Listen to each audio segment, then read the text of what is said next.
Captain Burle, Emile Zola, Chapter 1 The Swindle. It was 9 o'clock. The little town of Vaucamp, dark and silent, had just retired to bed amid the chilly November rain. In the Rue des Récollets, one of the narrowest and the most deserted streets of the district of Saint-Jean, a single window was still alight on the third floor of an old house, from whose damaged gutters torrents of water were falling into the street. Burle was sitting up before a meagre fire of vine stalks, while her little grandson Charles pored over his lessons by the pale light of a lamp. The apartment, rented at 160 francs per annum, consisted of 4 large rooms which it was absolutely impossible to keep warm during the winter. Burle slept in the largest chamber, her son Captain and Quartermaster Burle occupying a somewhat smaller one overlooking the street, while little Charles had his iron cot at the farther end of a spacious drawing-room with mildewed hangings, which was never used. The few pieces of furniture belonging to the captain and his mother, furniture of the massive style of the First Empire, dented and worn by continuous transit from one garrison town to another, almost disappeared from view beneath the lofty ceilings whence darkness fell. The flooring of red-colored tiles was cold and hard to the feet. Before the chairs there were merely a few threadbare little rugs of poverty-stricken aspect, and athwart this desert all the winds of heaven blew through the disjointed doors and windows.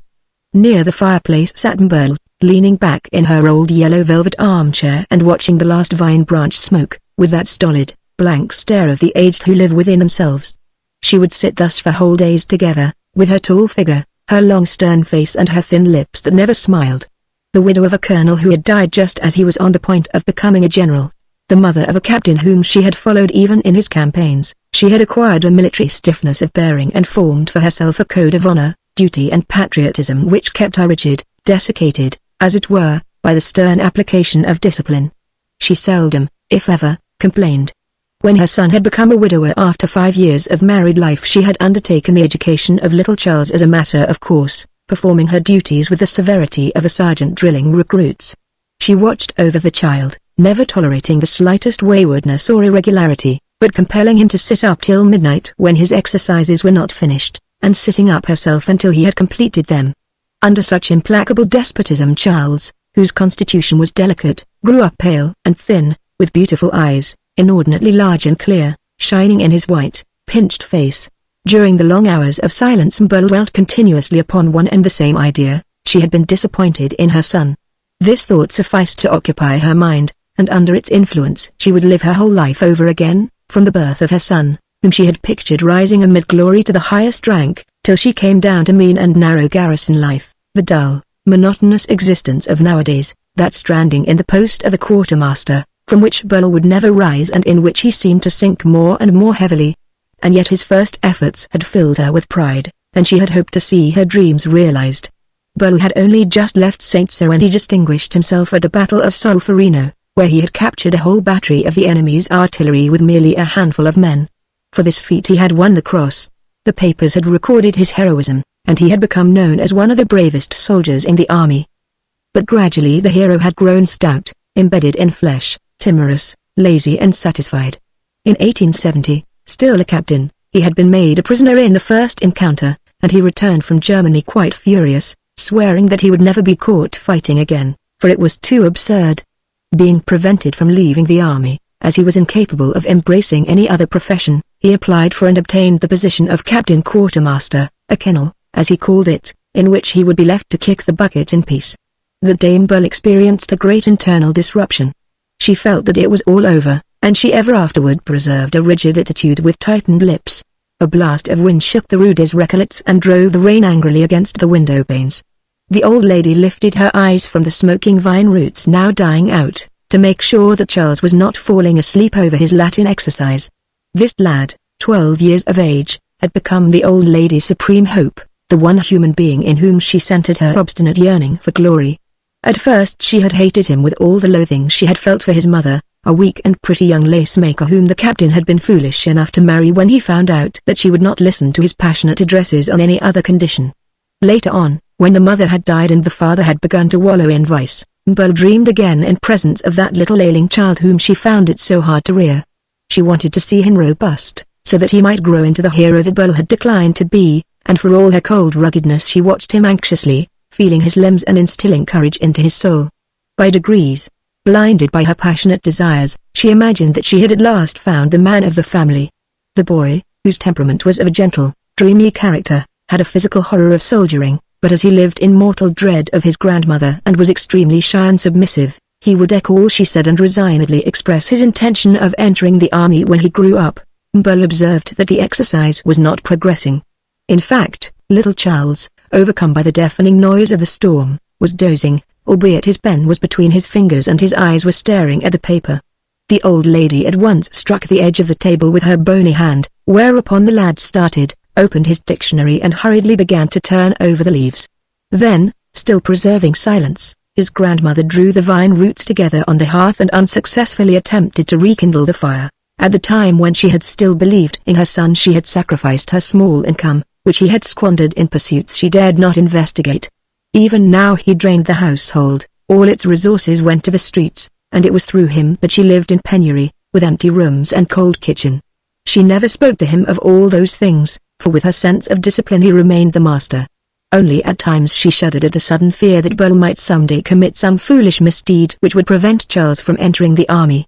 She was rising up to fetch a fresh piece of wood in the kitchen when a fearful hurricane fell upon the house, making the doors rattle, tearing off a shutter and whirling the water in the broken gutters like a spout against the window. In the midst of the uproar, a ring at the bell startled the old lady. Who could it be at such an hour and in such weather? Burle never returned till after midnight, if he came home at all. However, she went to the door. An officer stood before her, dripping with rain and swearing savagely. "Hell and thunder!" he growled. "What cursed weather!" It was Major Leggett, a brave old soldier who had served under Colonel Burle during Burle's palmy days.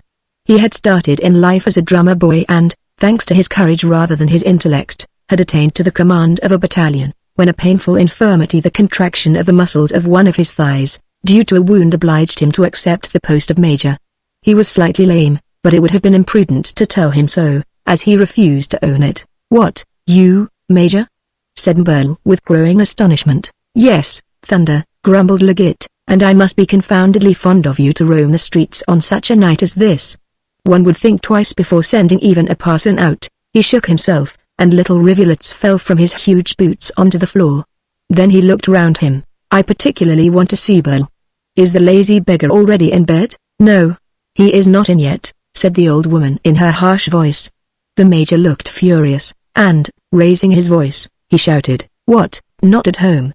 But in that case they hoaxed me at the cafe, Melanie's establishment, you know.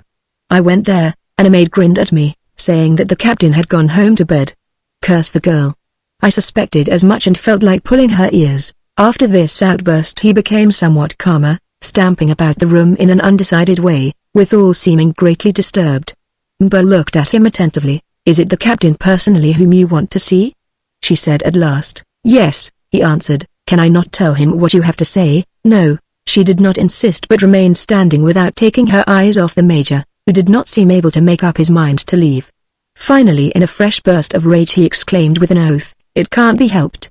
As I am here you may as well know. After all, it is, perhaps, best." He sat down before the chimney-piece, stretching out his muddy boots as if a bright fire had been burning.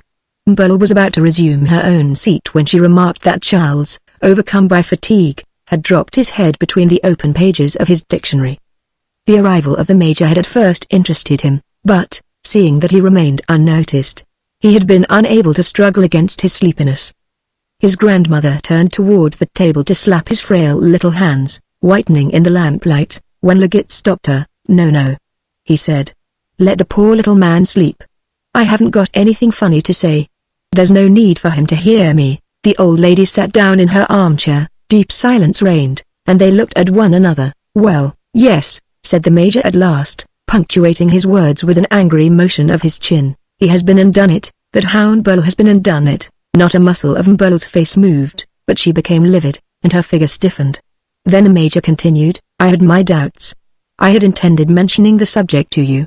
Burle was spending too much money, and he had an idiotic look which I did not fancy. Thunder and lightning. What a fool a man must be to behave so filthily." Then he thumped his knee furiously with his clenched fist and seemed to choke with indignation.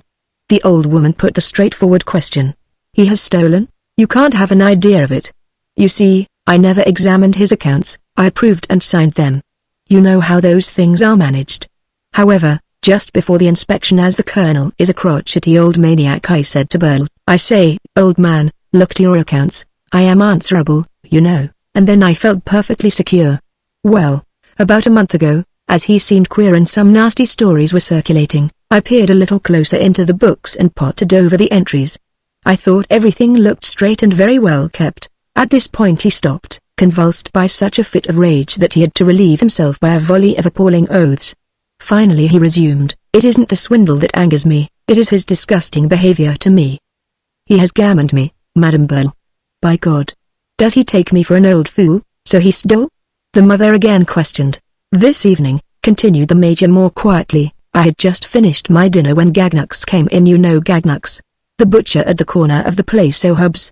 Another dirty beast who got the meat contract and makes our men eat all the diseased cow flesh in the neighborhood. Well, I received him like a dog, and then he let it all out, blurted out the whole thing, and a pretty mess it is. It appears that Burle only paid him in driblets and had got himself into a muddle, a confusion of figures which the devil himself couldn't disentangle. In short, Burle owes the butcher 2,000 francs, and Gagnux threatens that he'll inform the colonel if he is not paid.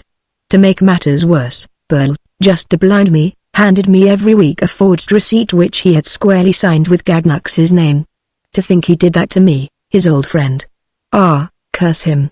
With increasing profanity the Major rose to his feet, shook his fist at the ceiling and then fell back in his chair. Burle again repeated, "He has stolen." It was inevitable. Then without a word of judgment or condemnation she added simply, 2,000 francs, we have not got them. There are barely 30 francs in the house. I expected as much, said Leggett. And do you know where all the money goes? Why, Melanie gets it. Yes, Melanie, a creature who has turned Burle into a perfect fool. Ah, those women. Those fiendish women. I always said they would do for him. I cannot conceive what he is made of. He is only 5 years younger than I am, and yet he is as mad as ever. What a woman hunter he is. Another long silence followed. Outside the rain was increasing in violence, and throughout the sleepy little town one could hear the crashing of slates and chimney pots as they were dashed by the blast onto the pavements of the streets. "Come," suddenly said the Major, rising, "my stopping here won't mend matters. I have warned you and now I'm off. What is to be done?" "To whom can we apply?" muttered the old woman drearily. "Don't give way, we must consider. If I only had the 2,000 francs, but you know that I am not rich." The Major stopped short in confusion.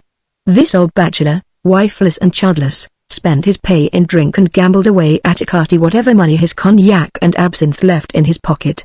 Despite that, however, he was scrupulously honest from a sense of discipline. "Never mind," he added as he reached the threshold.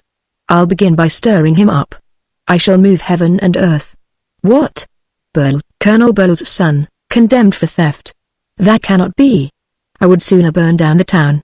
Now, thunder and lightning. Don't worry, it is far more annoying for me than for you." He shook the old lady's hand roughly and vanished into the shadows of the staircase, while she held the lamp aloft to light the way. When she returned and replaced the lamp on the table, she stood for a moment motionless in front of Charles, who was still asleep with his face lying on the dictionary. His pale cheeks and long fair hair made him look like a girl, and she gazed at him dreamily, a shade of tenderness passing over her harsh countenance. But it was only a passing emotion. Her features regained their look of cold, obstinate determination, and, giving the youngster a sharp rap on his little hand, she said, "Charles, your lessons." The boy awoke, dazed and shivering, and again rapidly turned over the leaves. At the same moment Major Leggett, slamming the house door behind him, received on his head a quantity of water falling from the gutters above, whereupon he began to swear in so loud a voice that he could be heard above the storm. And after that no sound broke upon the pelting downpour save the slight rustle of the boy's pen traveling over the paper. Burle had resumed her seat near the chimney-piece, still rigid, with her eyes fixed on the dead embers, preserving, indeed, her habitual attitude and absorbed in her one idea. Chapter 2. The Café de Paris, kept by Melanie Cartier, a widow's, was situated on the Place du Palais, a large irregular square planted with meager, dusty elm trees. The place was so well known in Vaucamp that it was customary to say, "Are you coming to Melanie's?" At the farther end of the first room, which was a spacious one, there was another called the divan, a narrow apartment having sham leather benches placed against the walls, while at each corner there stood a marble top table. The widow's, deserting her seat in the front room, where she left her little servant Francine, spent her evenings in the inner apartment, ministering to a few customers, the usual frequenters of the place, those who were currently styled the gentlemen of the divan. When a man belonged to that set, it was as if he had a label on his back. He was spoken of with smiles of mingled contempt and envy. Katia had become a widow when she was 25. Her husband, a wheelwright, who on the death of an uncle had amazed Vaucamp by taking the Café de Paris, had one fine day brought her back with him from Montpellier, where he was wont to repair twice a year to purchase liqueurs. As he was stocking his establishment, he selected, together with divers beverages, a woman of the sort he wanted, of an engaging aspect and apartment to stimulate the trade of the house. It was never known where he had picked her up, but he married her after trying her in the café during 6 months or so. Opinions were divided in Vaucamp as to her merits, some folks declaring that she was superb, while others asserted that she looked like a drum major. She was a tall woman with large features and coarse hair falling low over her forehead. However, everyone agreed that she knew very well how to fool the sterner sex. She had fine eyes and was wont to fix them with a bold stare on the gentlemen of the divan, who colored and became like wax in her hands. She also had the reputation of possessing a wonderfully fine figure, and Southerners appreciate a statuesque style of beauty. Katia had died in a singular way. Rumor hinted at a conjugal quarrel, a kick, producing some internal tumor. Whatever may have been the truth, Melanie found herself encumbered with a café, which was far from doing a prosperous business. Her husband had wasted his uncle's inheritance in drinking his own absinthe and wearing out the cloth of his own billiard table. For a while it was believed that the widow would have to sell out, but she liked the life and the establishment just as it was. If she could secure a few customers, the bigger room might remain deserted. So she limited herself to repapering the divan in white and gold and recovering the benches. She began by entertaining a chemist. Then a vermicelli maker, a lawyer and a retired magistrate put in an appearance, and thus it was that the café remained open, although the waiter did not receive 20 orders a day. No objections were raised by the authorities, as appearances were kept up, and, indeed, it was not deemed advisable to interfere, for some respectable folks might have been worried. Of an evening 5 or 6 well-to-do citizens would enter the front room and play at dominoes there. Although Katia was dead and the Café de Paris had got a queer name, they saw nothing and kept up their old habits. In course of time, the waiter having nothing to do, Melanie dismissed him and made Francine light the solitary gas burner in the corner where the domino players congregated. Occasionally a party of young men, attracted by the gossip that circulated through the town, would come in, wildly excited and laughing loudly and awkwardly. But they were received there with icy dignity. As a rule they did not even see the widows, and even if she happened to be present she treated them with withering disdain, so that they withdrew, stammering and confused. Melanie was too astute to indulge in any compromising whims. While the front room remained obscure, save in the corner where the few townsfolk rattled their dominoes, she personally waited on the gentlemen of the divan, showing herself amiable without being free, merely venturing in moments of familiarity to lean on the shoulder of one or another of them, the better to watch a skillfully played game of écarté. One evening the gentlemen of the divan, who had ended by tolerating each other's presence, experienced a disagreeable surprise on finding Captain Burle at home there. He had casually entered the café that same morning to get a glass of vermouth, so it seemed, and he had found Melanie there. They had conversed, and in the evening when he returned, Francine immediately showed him to the inner room. 2 days later Burle reigned there supreme. Still he had not frightened the chemist, the vermicelli maker, the lawyer or the retired magistrate away. The captain, who was short and dumpy, worshipped tall, plump women. In his regiment he had been nicknamed Petticoat Burle on account of his constant philandering. Whenever the officers, and even the privates, met some monstrous-looking creature, some giantess puffed out with fat, whether she were in velvet or in rags, they would invariably exclaim, "There goes one to Petticoat Burle's taste." Thus Melanie, with her opulent presence, quite conquered him. He was lost, quite wrecked. In less than a fortnight he had fallen to vacuous imbecility. With much the expression of a whipped hound in the tiny sunken eyes which lighted up his bloated face, he was incessantly watching the widow in mute adoration before her masculine features and stubby hair. For fear that he might be dismissed, he put up with the presence of the other gentlemen of the divan and spent his pay in the place down to the last copper. A sergeant reviewed the situation in one sentence: "Petticoat Burle is done for. He's a buried man." It was nearly 10 o'clock when Major Liggett furiously flung the door of the café open. For a moment those inside could see the deluged square transformed into a dark sea of liquid mud, bubbling under the terrible downpour. The Major, now soaked to the skin and leaving a stream behind him, strode up to the small counter where Francine was reading a novel. "You little wretch!" he yelled, "you have dared to gammon an officer, you deserve," and then he lifted his hand as if to deal a blow such as would have felled an ox. The little maid shrank back, terrified, while the amazed domino players looked, open-mouthed. However, the Major did not linger though he pushed the divan door open and appeared before Melanie and Burle just as the widow was playfully making the captain sip his grog in small spoonfuls, as if she were feeding a pet canary. Only the ex-magistrate and the chemist had come that evening, and they had retired early in a melancholy frame of mind. Then Melanie, being in want of 300 francs for the morrow, had taken advantage of the opportunity to cajole the captain. "Come," she said, "open your mouth, ain't it nice, you greedy piggy-wiggy?" Burle, flushing scarlet, with glazed eyes and sunken figure, was sucking the spoon with an air of intense enjoyment. "Good heavens!" roared the Major from the threshold. "You now play tricks on me, do you?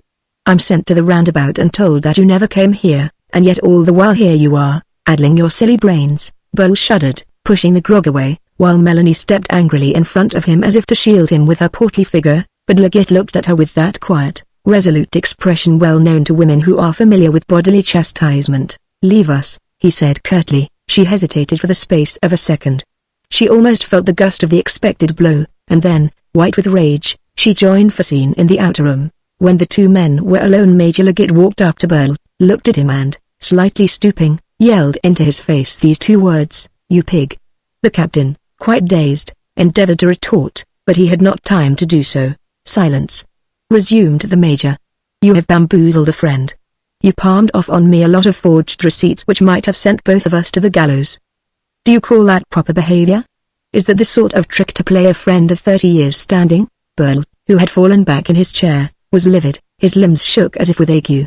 Meanwhile the Major, striding up and down and striking the tables wildly with his fists, continued, "So you have become a thief like the veriest scribbling cur of a clerk, and all for the sake of that creature here. If at least you had stolen for your mother's sake it would have been honorable. But, curse it, to play tricks and bring the money into this shanty is what I cannot understand.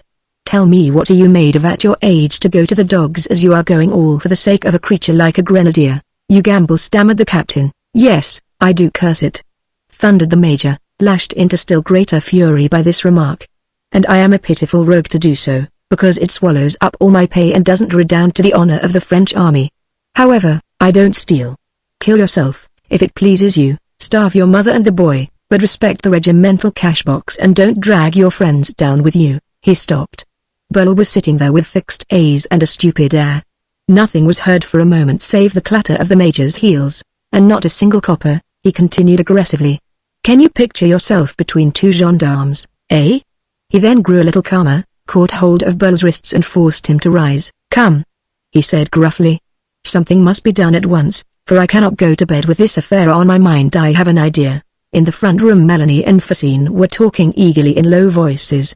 When the widow saw the two men leaving the divan she moved toward Burle and said coaxingly, "What, are you going already, Captain?" "Yes, he's going," brutally answered Leggett, "and I don't intend to let him set foot here again." The little maid felt frightened and pulled her mistress back by the skirt of her dress. In doing so she imprudently murmured a word drunkard and thereby brought down a slap which the Major's hand had been itching to deal for some time past. Both women having stooped, however, the blow only fell on Francine's back hair, flattening her cap and breaking her comb. The domino players were indignant. "Let's cut it," shouted Leggett, and he pushed Burle on the pavement.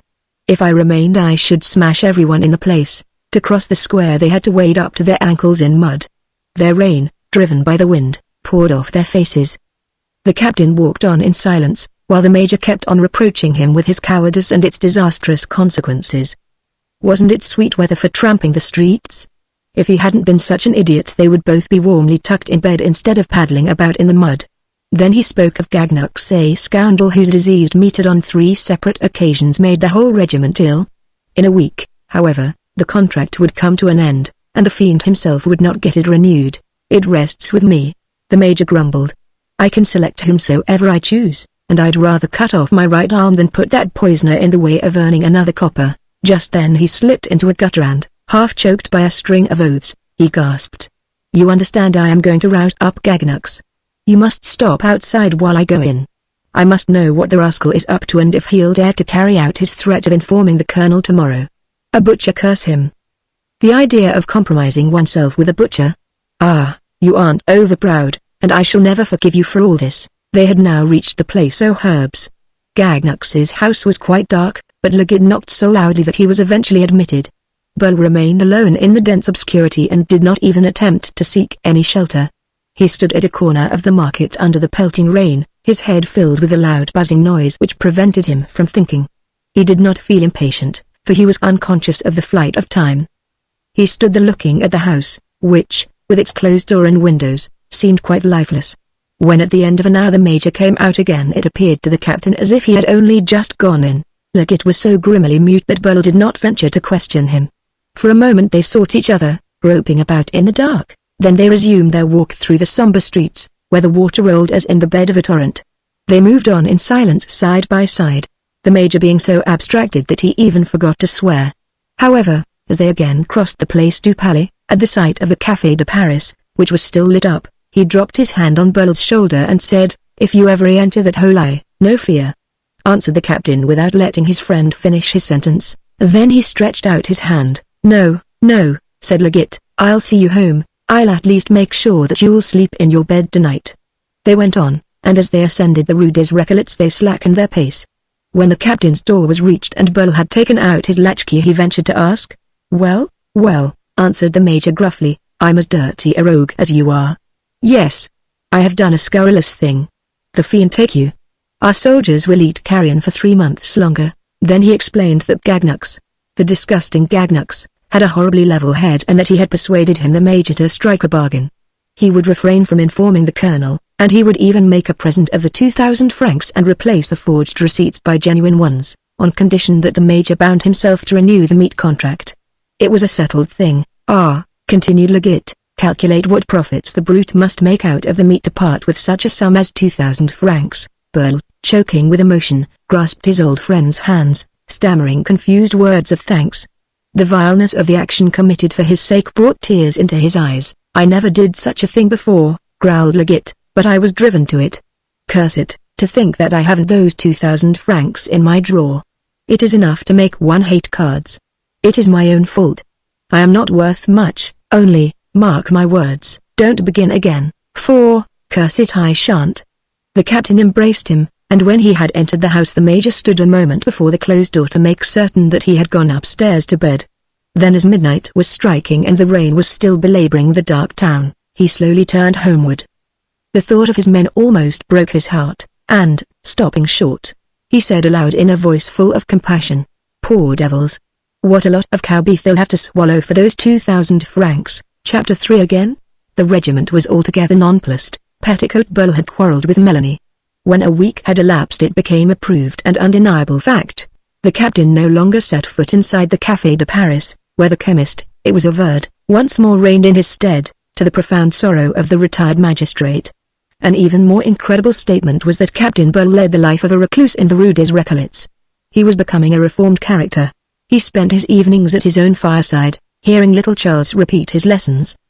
His mother, who had never breathed a word to him of his manipulations with Gagnux, maintained her old severity of demeanor as she sat opposite to him in her armchair, but her looks seemed to imply that she believed him reclaimed. A fortnight later Major Legit came one evening to invite himself to dinner. He felt some awkwardness at the prospect of meeting Burle again, not on his own account but because he dreaded awakening painful memories.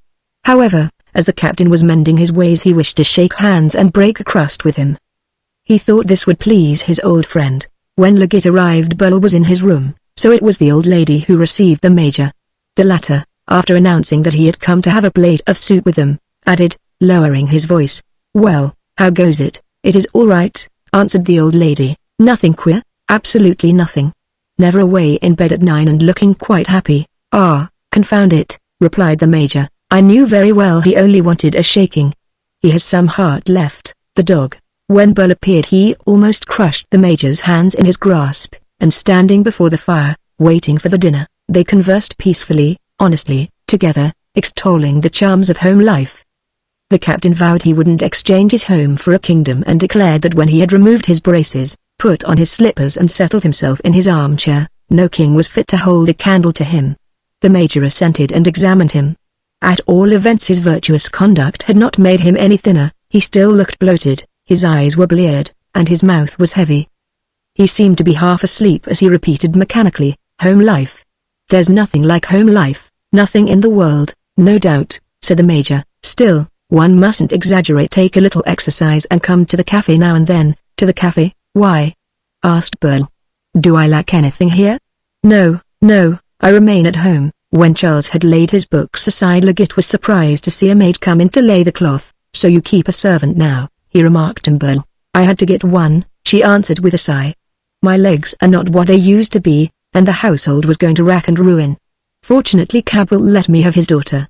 You know old Cabral, who sweeps the market. He did not know what to do with Rose. I am teaching her how to work. Just then the girl left the room. How old is she? Asked the major. Barely 17. She is stupid and dirty, but I only give her 10 francs a month, and she eats nothing but soup.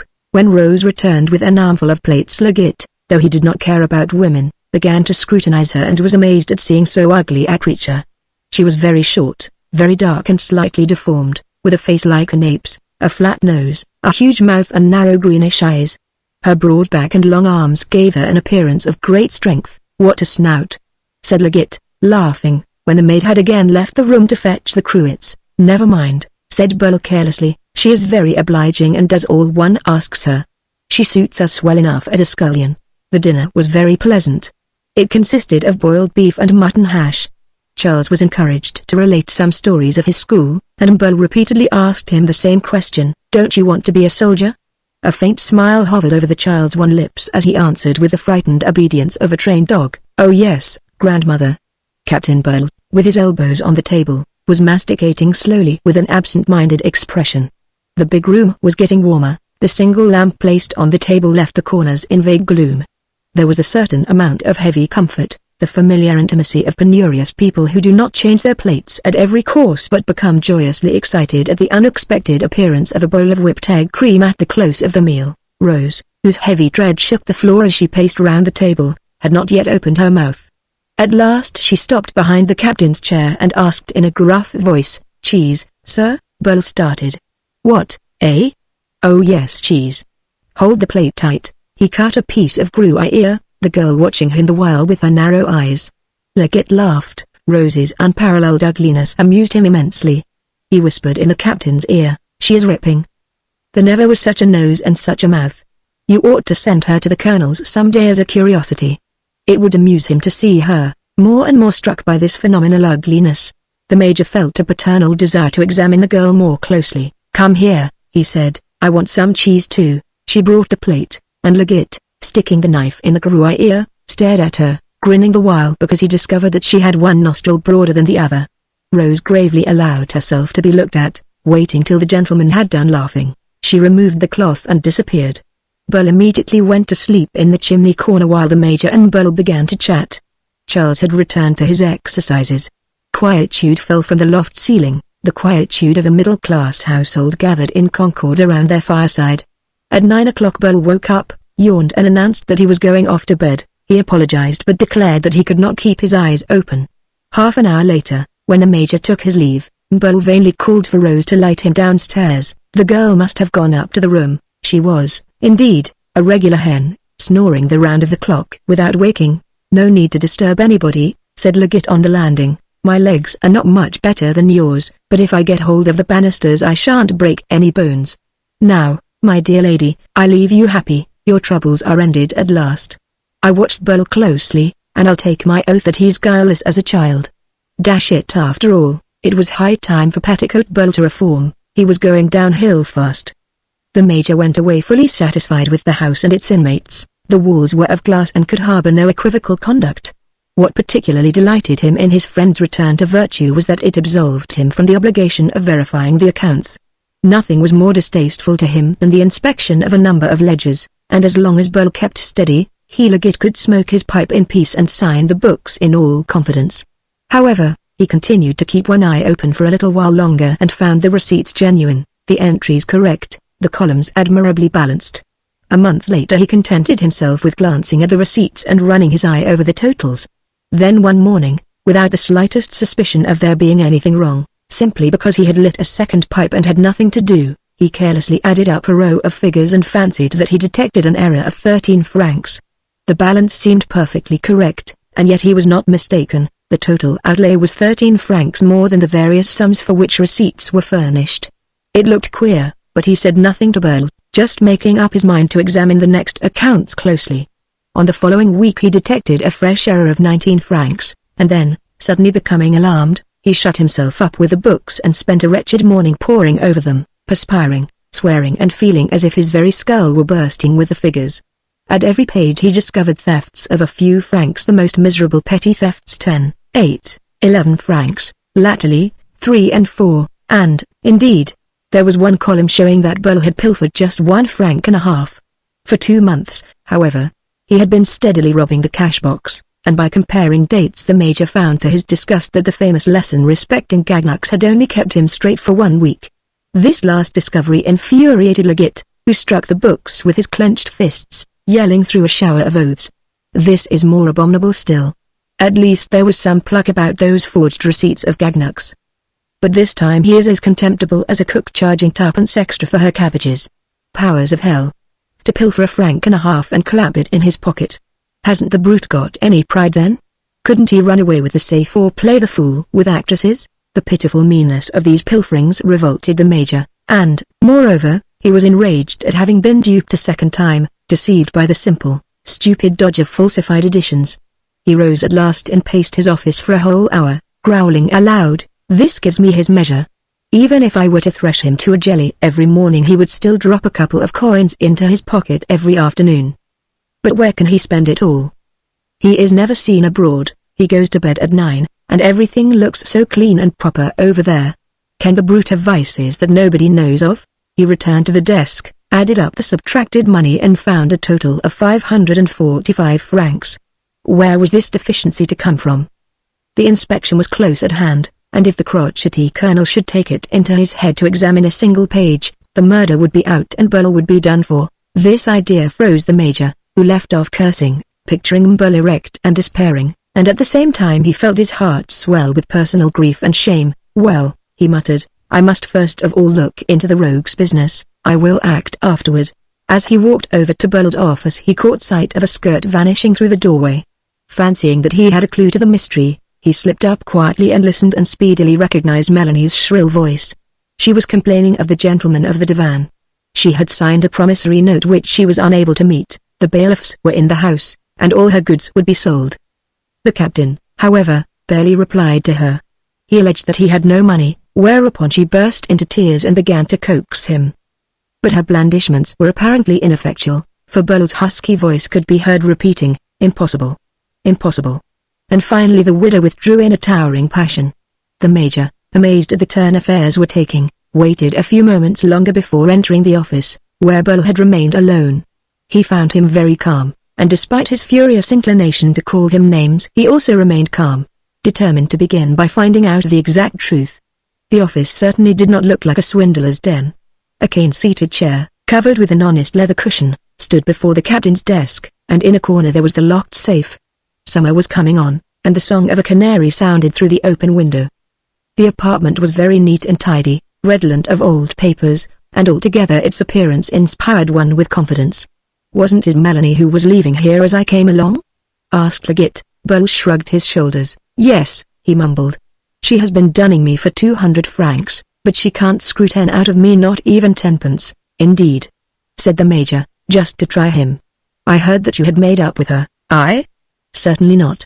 I have done with the likes of her for good." Leggett went away, feeling greatly perplexed. Where had the 545 francs gone? Had the idiot taken to drinking or gambling? He decided to pay Burle a surprise visit that very evening at his own house, and maybe by questioning his mother he might learn something. However, during the afternoon his leg became very painful. Latterly he had been feeling in ill health, and he had to use a stick so as not to limp too outrageously. This stick grieved him sorely, and he declared with angry despair that he was now no better than a pensioner. However, toward the evening, making a strong effort, he pulled himself out of his armchair and, leaning heavily on his stick, dragged himself through the darkness to the Rue des Récollets, which he reached about 9 o'clock. The street door was still unlocked, and on going up he stood panting on the 3rd landing, when he heard voices on the upper floor. One of these voices was Burle's, so he fancied, and out of curiosity he ascended another flight of stairs. Then at the end of a passage on the left he saw a ray of light coming from a door which stood ajar. As the creaking of his boots resounded, this door was sharply closed, and he found himself in the dark. Some cook going to bed," he muttered angrily. "I'm a fool." All the same he groped his way as gently as possible to the door and listened. Two people were talking in the room, and he stood aghast, for it was Burle and that fright Rose. Then he listened, and the conversation he heard left him no doubt of the awful truth. For a moment he lifted his stick as if to beat down the door. Then he shuddered and, staggering back, leaned against the wall. His legs were trembling under him, while in the darkness of the staircase he brandished his stick as if it had been a sabre. What was to be done? After his first moment of passion there had come thoughts of the poor old lady below, and these made him hesitate. It was all over with the captain now, when a man sank as low as that he was hardly worth the few shovelfuls of earth that are thrown over carrion to prevent them from polluting the atmosphere. Whatever might be said of Burle, however much one might try to shame him, he would assuredly begin the next day. Ah, heavens, to think of it. The money. The honor of the army. The name of Burle, that respected name, dragged through the mire. By all that was holy this could and should not be. Presently the major softened. If he had only possessed 545 francs. But he had not got such an amount. On the previous day he had drunk too much cognac, just like a mere sub, and had lost shockingly at cards. It served him right, he ought to have known better. And if he was so lame he richly deserved it too, by rights. In fact, his leg ought to be much worse. At last he crept downstairs and rang at the bell of Burle's flat. 5 minutes elapsed, and then the old lady appeared. "I beg your pardon for keeping you waiting," she said. "I thought that dormouse Rose was still about. I must go and shake her." But the major detained her. "Where is Burle?" he asked. "Oh, he has been snoring since 9 o'clock. Would you like to knock at his door?" "No, no, I only wanted to have a chat with you." In the parlor Charles sat at his usual place, having just finished his exercises. He looked terrified, and his poor little white hands were tremulous. In point of fact, his grandmother, before sending him to bed, was wont to read some martial stories aloud so as to develop the latent family heroism in his bosom. That night she had selected the episode of the Avenger, the man of war freighted with dying heroes and sinking into the sea. The child, while listening, has become almost hysterical, and his head was racked as with some ghastly nightmare. Burle asked the major to let her finish the perusal. "Long live the Republic." She solemnly closed the volume. Charles was as white as a sheet. "You see," said the old lady, "the duty of every French soldier is to die for his country." "Yes, grandmother." Then the lad kissed her on the forehead and, shivering with fear, went to bed in his big room, where the faintest creak of the paneling threw him into a cold sweat. The major had listened with a grave face. Yes, by heavens. Honor was honor, and he would never permit that wretched Burle to disgrace the old woman and the boy. As the lad was so devoted to the military profession, it was necessary that he should be able to enter St. Cyr with his head erect. When Burle took up the lamp to show the major out, she passed the door of the captain's room, and stopped short, surprised to see the key outside, which was a most unusual occurrence. "Do go in," she said to Leggett, "it is bad for him to sleep so much," and before he could interpose she had opened the door and stood transfixed on finding the room empty. Leggett turned crimson and looked so foolish that she suddenly understood everything, enlightened by the sudden recollection of several little incidents to which she had previously attached no importance. You knew it," she stammered. "Why was I not told? Oh, my God, to think of it. He has been stealing again, I feel it." She remained erect, white and rigid. Then she added in a harsh voice, "Look you, I wish he were dead." Leggett caught hold of both her hands, which for a moment he kept tightly clasped in his own. Then he left her hurriedly, for he felt a lump rising in his throat and tears coming to his eyes. By all the powers, this time his mind was quite made up. Chapter 4 Inspection. The regimental inspection was to take place at the end of the month. The major had 10 days before him. On the very next morning, however, he crawled, limping, as far as the Café de Paris, where he ordered some beer. Melanie grew pale when she saw him enter, and it was with a lively recollection of a certain slap that Fantine hastened to serve him. The major seemed very calm, however. He called for a second chair to rest his bad leg upon and drank his beer quietly like any other thirsty man. He had sat there for about an hour when he saw 2 officers crossing the Place du Palais Mirandot, who commanded one of the battalions of the regiment, and Captain Doucet. Thereupon he excitedly waved his cane and shouted, "Come in and have a glass of beer with me." The officers dared not refuse, but when the maid had brought the beer Mirandot said to the major, "So you patronize this place now?" "Yes, the beer is good."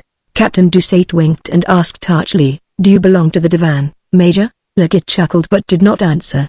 Then the others began to chaff him about Melanie, and he took their remarks good-naturedly, simply shrugging his shoulders. The widow was undoubtedly a fine woman, however much people might talk. Some of those who disparaged her would, in reality, be only too pleased to win her good graces. Then turning to the little counter and assuming an engaging air, he shouted, "3 more glasses, Madame." Melanie was so taken aback that she rose and brought the beer herself. The Major detained her at the table and forgot himself so far as to softly pat the hand which he had carelessly placed on the back of a chair. Used as she was to alternate brutality and flattery, she immediately became confident, believing in a sudden whim of gallantry on the part of the old wreck, as she was wont to style the Major when talking with Focine. Dussault and Miranda looked at each other in surprise. Was the Major actually stepping into Petticoat Burle's shoes? The regiment would be convulsed if that were the case. Suddenly, however, Leggett, who kept his eye on the square, gave a start. "Hello, there's Burle," he exclaimed. "Yes, it is his time," explained Focine. "The captain passes every afternoon on his way from the office." In spite of his lameness, the Major had risen to his feet, pushing aside the chairs as he called out, "Burle, I say, come along and have a glass." The captain, quite aghast and unable to understand why Leggett was at the widow's, advanced mechanically. He was so perplexed that he again hesitated at the door. "Another glass of beer," ordered the Major, and then turning to Burle, he added, "What's the matter with you? Come in. Are you afraid of being eaten alive?" The captain took a seat, and an awkward pause followed. Melanie, who brought the beer with trembling hands, dreaded some scene which might result in the closing of her establishment. The Major's gallantry made her uneasy, and she endeavored to slip away, but he invited her to drink with them, and before she could refuse he had ordered Focine to bring a liqueur glass of anisette, doing so with as much coolness as if he had been master of the house. Melanie was thus compelled to sit down between the captain and Leggett, who exclaimed aggressively, "I will have ladies respected. We are French officers. Let us drink Madame's health." Burle, with his eyes fixed on his glass, smiled in an embarrassed way. The 2 officers, shocked at the proceedings, had already tried to get off. Fortunately the café was deserted, save that the domino players were having their afternoon game. At every fresh oath which came from the Major they glanced around, scandalized by such an unusual accession of customers and ready to threaten Melanie that they would leave her for the Café de Lager if the soldiery was going to invade her place like flies that buzzed about, attracted by the stickiness of the tables which Focine scoured only on Saturdays. She was now reclining behind the counter, already reading a novel again. "How's this, you are not drinking with Madame?" roughly said the Major to Burle. "Be civil at least." Then as Dussault and Miranda were again preparing to leave, he stopped them. "Why can't you wait? We'll go together. It is only this brute who never knows how to behave himself." The 2 officers looked surprised at the Major's sudden bad temper. Melanie attempted to restore peace and with a light laugh placed her hands on the arms of both men. However, Leggett disengaged himself. "No," he roared, "leave me alone. Why does he refuse to chink glasses with you? I shall not allow you to be insulted, do you hear? I am quite sick of him." Burle, paling under the insult, turned slightly and said to Miranda, "What does this mean? He calls me in here to insult me. Is he drunk?" With a wild oath the Major rose on his trembling legs and struck the captain's cheek with his open hand. Melanie dived and thus escaped one half of the smack. An appalling uproar ensued. Focine screamed behind the counter as if she herself had received the blow. The domino players also entrenched themselves behind their table in fear lest the soldiers should draw their swords and massacre them. However, Dussault and Miranda pinioned the captain to prevent him from springing at the Major's throat and forcibly led him to the door. When they got him outside they succeeded in quieting him a little by repeating that Leggett was quite in the wrong. They would lay the affair before the colonel, having witnessed it, and the colonel would give his decision. As soon as they had got Burle away they returned to the café where they found Leggett in reality greatly disturbed, with tears in his eyes but affecting stolid indifference and slowly finishing his beer. "Listen, Major," began Miranda, "that it was very wrong on your part. The captain is your inferior in rank, and you knows that he won't be allowed to fight you." "That remains to be seen," answered the Major, "but how has he offended you?" "He never uttered a word. 2 old comrades too, it is absurd." The Major made a vague gesture. "No matter. He annoyed me. He could never be made to say anything else. Nothing more as to his motive was ever known. All the same, the scandal was a terrible one." The regiment was inclined to believe that Melanie, incensed by the captain's defection, had contrived to entrap the Major, telling him some abominable stories and prevailing upon him to insult and strike Burle publicly. Who would have thought it of that old fogey Leggett, who professed to be a woman-hater? They said. So he, too, had been caught at last. Despite the general indignation against Melanie, this adventure made her very conspicuous, and her establishment soon drove a flourishing business. On the following day the colonel summoned the major and the captain into his presence. He censured them sternly, accusing them of disgracing their uniform by frequenting unseemly haunts. What resolution had they come to, he asked, as he could not authorize them to fight. This same question had occupied the whole regiment for the last 24 hours. Apologies were unacceptable on account of the blow, but as Legit was almost unable to stand, it was hoped that, should the colonel insist upon it, some reconciliation might be patched up. "Come," said the colonel, "will you accept me as arbitrator?" "I beg your pardon, colonel," interrupted the major, "I have brought you my resignation. Here it is. That settles everything. Please name the day for the duel." Burle looked at Legit in amazement, and the colonel thought it his duty to protest. "This is a most serious step, Major," he began. 2 years more and you would be entitled to your full pension." But again did Legit cut him short, saying gruffly, "That is my own affair." "Oh, certainly. Well, I will send in your resignation, and as soon as it is accepted I will fix a day for the duel." The unexpected turn that events had taken startled the regiment. What possessed that lunatic major to persist in cutting the throat of his old comrade Burle? The officers again discussed Melanie. They even began to dream of her. There must surely be something wonderful about her since she had completely fascinated 2 such tough old veterans and brought them to a deadly feud. Mirandot, having met Legit, did not disguise his concern. If he the major was not killed, what would he live upon?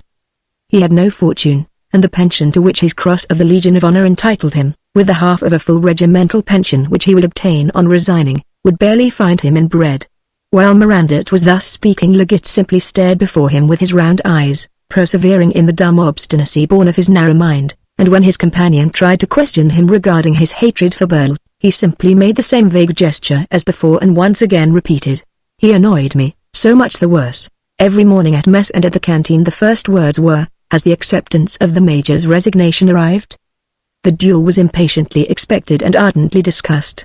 The majority believed that Legit would be run through the body in 3 seconds, for it was madness for a man to fight with a paralyzed leg which did not even allow him to stand upright. A few, however, shook their heads. Legit had never been a marvel of intellect, that was true, for the last 20 years, indeed. He had been held up as an example of stupidity, but there had been a time when he was known as the best fencer of the regiment, and although he had begun as a drummer he had won his epaulets as the commander of a battalion by the sanguine bravery of a man who is quite unconscious of danger. On the other hand, Burle fenced indifferently and passed for a poltroon. However, they would soon know what to think. Meanwhile the excitement became more and more intense as the acceptance of Legit's resignation was so long in coming. The major was unmistakably the most anxious and upset of everybody. A week had passed by, and the general inspection would commence 2 days later. Nothing, however, had come as yet. He shuddered at the thought that he had, perhaps, struck his old friend and sent in his resignation all in vain, without delaying the exposure for a single minute. He had in reality reasoned thus: if he himself were killed he would not have the worry of witnessing the scandal, and if he killed Burle, as he expected to do, the affair would undoubtedly be hushed up. Thus he would save the honor of the army, and the little chap would be able to get in at St. Cyr. Ah, why wouldn't those wretched scribblers at the War Office hurry up a bit? The major could not keep still but was forever wandering about before the post office, stopping the estafette and questioning the colonel's orderly to find out if the acceptance had arrived. He lost his sleep and, careless as to people's remarks, he leaned more and more heavily on his stick, hobbling about with no attempt to steady his gait. On the day before that fixed for the inspection he was, as usual, on his way to the colonel's quarters when he paused, startled, to see Burle, who was taking Charles to school, a few paces ahead of him. He had not met her since the scene at the Café de Paris, for she had remained in seclusion at home. Unmanned at thus meeting her, he stepped down to leave the whole sidewalk free. Neither he nor the old lady bowed, and the little boy lifted his large inquisitive eyes in mute surprise. Burle, cold and erect, brushed past the major without the least sign of emotion or recognition. When she had passed he looked after her with an expression of stupefied compassion. "Confounded, I am no longer a man," he growled, dashing away a tear. When he arrived at the colonel's quarters a captain in attendance greeted him with the words, "It's all right at last." "The papers have come." "Ah," murmured Legit, growing very pale, and again he beheld the old lady walking on, relentlessly rigid and holding the little boy's hand. What? He had longed so eagerly for those papers for 8 days past, and now when the scraps had come he felt his brain on fire and his heart lacerated. The duel took place on the morrow, in the barrack yard behind a low wall. The air was keen, the sun shining brightly. Legit had almost to be carried to the ground. One of his seconds supported him on one side, while on the other he leaned heavily, on his stick. Burle looked half asleep, his face was puffy with unhealthy fat, as if he had spent a night of debauchery. Not a word was spoken. They were all anxious to have it over. Captain Dussault crossed the swords of the two adversaries and then drew back, saying, "Set to, gentlemen." Burle was the first to attack. He wanted to test Legit's strength and ascertain what he had to expect. For the last 10 days the encounter had seemed to him a ghastly nightmare which he could not fathom. At times a hideous suspicion assailed him. But he put it aside with terror, for it meant death, and he refused to believe that a friend could play him such a trick, even to set things right. Besides, Legit's leg reassured him. He would prick the major on the shoulder, and then all would be over. During well nigh a couple of minutes the swords clashed, and then the captain lunged, but the major, recovering his old suppleness of wrist, parried in a masterly style, and if he had returned the attack Burle would have been pierced through. The captain now fell back. He was livid, for he felt that he was at the mercy of the man who had just spared him. At last he understood that this was an execution. Legit, squarely poised on his infirm legs and seemingly turned to stone, stood waiting. The two men looked at each other fixedly. In Burle's blurred eyes there arose a supplication, a prayer for pardon. He knew why he was going to die, and like a child he promised not to transgress again. But the major's eyes remained implacable. Honor had spoken, and he silenced his emotion and his pity. "Let it end," he muttered between his teeth. Then it was he who attacked. Like a flash of lightning his sword flamed, flying from right to left, and then with a resistless thrust it pierced the breast of the captain, who fell like a log without even a groan. Legit had released his hold upon his sword and stood gazing at the poor old rascal Burle, who was stretched upon his back with his fat stomach bulging out. "Oh, my God! My God!" repeated the major furiously and despairingly, and then he began to swear. They led him away, and, both his legs failing him, he had to be supported on either side, for he could not even use his stick. 2 months later the ex-major was crawling slowly along in the sunlight down a lonely street of Vaucamp, when he again found himself face to face with Burle and little Charles. They were both in deep mourning. He tried to avoid them, but he now only walked with difficulty, and they advanced straight upon him without hurrying or slackening their steps. Charles still had the same gentle, girlish, frightened face, and Burle retained her stern, rigid demeanor, looking even harsher than ever. As Legit shrank into the corner of a doorway to leave the whole street to them, she abruptly stopped in front of him and stretched out her hand. He hesitated and then took it and pressed it, but he trembled so violently that he made the old lady's arm shake. They exchanged glances in silence. "Charles," said the boy's grandmother at last, "shake hands with the major." The boy obeyed without understanding. The major, who was very pale, barely ventured to touch the child's frail fingers. Then, feeling that he ought to speak, he stammered out, "You still intend to send him to St. Cyr?" "Of course, when he is old enough," answered Burle. But during the following week Charles was carried off by typhoid fever. One evening his grandmother had again read him the story of the Avenger to make him bold, and in the night he had become delirious. The poor little fellow died of fright.